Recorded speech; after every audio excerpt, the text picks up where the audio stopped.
आदाब, सत श्री अकाल। दोस्तों, स्वागत है आप सबका मेरे YouTube चैनल स्वप्निल जंक्शन पर और मैं आशा करता हूं कि आप सभी स्वस्थ और सुरक्षित होंगे। दोस्तों, जैसा कि मैंने वादा किया था कि मैं हर सप्ताह आपके लिए एक पॉजिटिव खबर या फिर एक स्टोरी या फिर एक कविता लेकर जरूर आऊंगा। और आज इसी कड़ी में अपने वादे को निभाते हुए आज मैं आपके सामने एक बार फिर से हाजिर हुआ हूं। और आज दोस्तों मैं आपको बताऊंगा गाथा भारत के वीर पुत्र महाराणा प्रताप के बारे में। इनका एक किस्सा मैं आपको बताऊंगा दोस्तों। वैसे तो इन्होंने अपने जीवन में असंख्य ऐसे कार्य किए हैं कि अगर उनकी शुरुआत की जाए तो उनका अंत नहीं हो पाएगा और वर्षों बीत जाएंगे महाराणा की गौरव गाथा को बताते हुए। लेकिन आज मैं आपको एक छोटी सी कविता के माध्यम से और फिर उसके बाद एक छोटा सा जो इनकी जीवन का एक किस्सा है लेकिन बेहद महत्वपूर्ण सीख देने वाला वो किस्सा आपके साथ साझा करूंगा। और मुझे विश्वास है कि आज के इस नकारात्मक माहौल में आपके भीतर, आपकी धमनियों में ऊर्जा का संचार ये करेगी। तो दोस्तों, आपसे निवेदन है कि आप इस वीडियो को अंत तक जरूर देखिएगा और कृपया करके इस चैनल को सब्सक्राइब कीजिएगा और बेल के आइकन को जरूर प्रेस कर दीजिएगा ताकि जब भी अपनी कोई भी वीडियो डालूं आप तक उसका नोटिफिकेशन फौरी तौर पर पहुंच जाए। तो चलिए सबसे पहले शुरुआत करता हूं इस कविता के साथ। थे शत्रु कायल युद्ध कौशल के जिनके, वो शूर वीर महाराणा था। थी चलती तलवार उनकी जब जब, तब तब बचता राजपुताना था उदय सूर्य उनका, अग्नि से अधिक ताप था। देश प्रेम के उन्माद से बना वो मेवाड़ी प्रताप था अकबर चतुर बहुत, महाराणा को झुकाना चाहता था। सिंह रूपी महाराणा को परास्त करना उसके बस का ना था मातृभूमि को समर्पण पूरा, पराक्रमी चेतक उनका साथी था। देश धर्म और सम्मान की खातिर उन्हें घास की रोटी खाना भी स्वीकार था। करता विचलित मुगलिया शान को महाराणा का प्रताप था। लेते थे जब एक बार प्रतिज्ञा तो उनकी शमशीर के सामने कोई आक्रांता टिक ना पाता था। तो दोस्तों, हल्दी घाटी का जो युद्ध हुआ था वो ऐतिहासिक युद्ध। दरअसल उसमें महाराणा प्रताप की सेना एक तरफ थी और उनके सामने थे बादशाह अकबर की फौज। और इस युद्ध में इतना भीषण रक्तपात हुआ था कि जानने वाले कहते हैं कि उस दौरान वहां की मिट्टी का रंग पीले से बदलकर, क्योंकि हल्दी घाटी की जो भूमि थी उसकी भूमि का रंग जो था, जो जमीन का जो कलर था वो हल्दी के रंग का था, हल्का पीला था।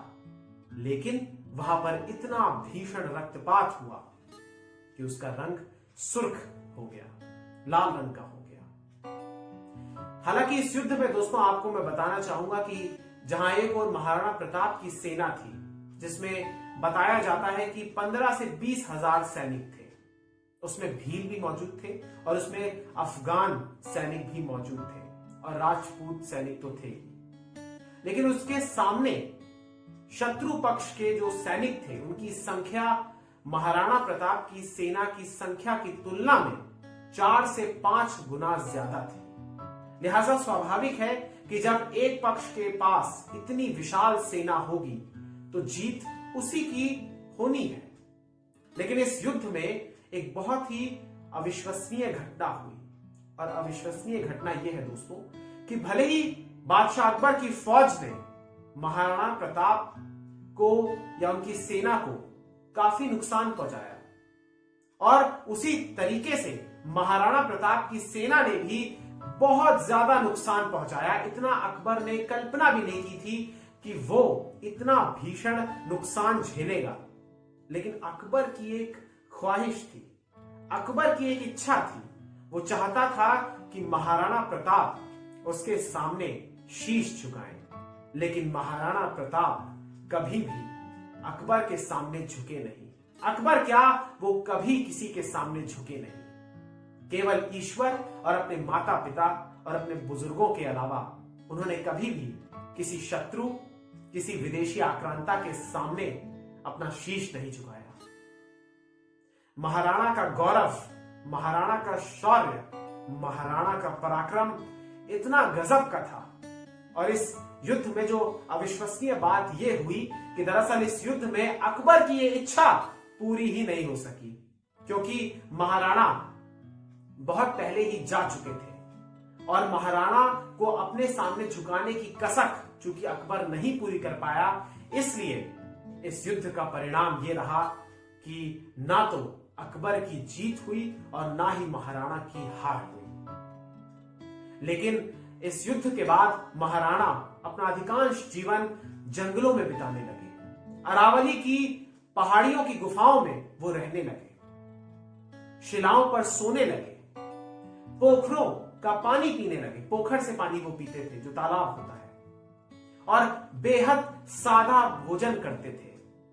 एक राजा, एक महाराणा जिनके पास तमाम सुविधाएं मौजूद होती थी, उन्होंने अपने देश प्रेम को, मेवाड़ प्रेम को, मातृभूमि के प्रति अपने लगाव को और अपनी मातृभूमि की सेवा को सर्वोपरि रखा और प्रतिज्ञा ली इस बात की कि वो अपनी खोई हुई भूमि को वापस लेकर रहेंगे उन विदेशी आक्रांताओं से। बादशाह अकबर को जीवन भर महाराणा प्रताप तुर्क कहकर संबोधित करते थे, यानी वो कभी उस अकबर का नाम तक नहीं लेते थे, उसके आगे बादशाह तक नहीं लगाते थे। यह होती है स्वाभिमान की बात। विषम से विषम परिस्थितियों के सामने महाराणा प्रताप जैसा व्यक्तित्व हमें यह सीख देता है कि हमें भी हर मुश्किल के सामने सीना तान कर खड़े होना है, और निश्चित रूप से अगर हमारा निश्चय मजबूत होगा तो कहीं ना कहीं वो विपदा, वो विपत्ति भी हमारे सामने अपना शीश झुकाएगी।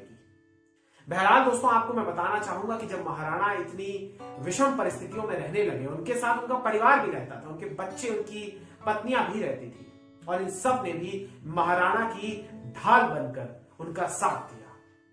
जितना महाराणा ने सहा उतना ही इनके परिवारजनों ने सहा। और एक बात मैं आपको बताना चाहूंगा दोस्तों कि यह बात अकबर जानता था कि महाराणा इस समय जंगलों में रह रहे हैं, लिहाजा महाराणा को वो लगातार समय समय पर अपने दूतों के माध्यम से वो प्रलोभन भेजता था और महाराणा पर दबाव बनाने की कोशिश करता था कि किसी प्रकार से महाराणा प्रताप दीन इलाही धर्म को स्वीकार कर ले।